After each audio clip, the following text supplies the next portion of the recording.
बहिया रे सखी दर्द करे करी हैया रे सखी ए सखी भले ता जबरी बहिया रे सखी दर्द करे करी हैया रे सखी देह धइले पर जाई अंधुन के खाके डाले मुंह के मारे फटार लंगी टूंग के खाके डाले मुंह के मारे फटार लंगी टूंग के ओ मारे फटार लंगी टूंग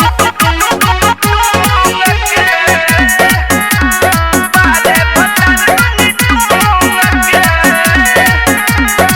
कोई के कोनो बहाना मारेला हरदम रोजे के आदत बाओ कर खोजेला चिकन बुझल कि ना बुझला कोई के कोनो बहाना मारेला हरदम रोजे के आदत बाओ कर खोजेला चिकन भूल जाला सखी हमारा गुण के खाके डाले मुंह के मारे फटार लंगी टूंग के खाके डाले मुंह के मारे फटार लंगी टूंग के मारे फटार लंगी टूंग के मारे फटार लंगी टूंग के माने ना बतिया रेसिपी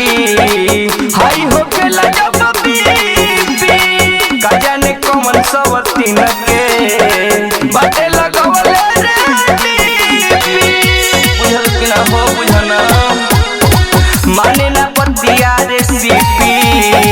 हाई हो गेला जब बीपी का जाने कौन सवती न के बाटे लगवले रे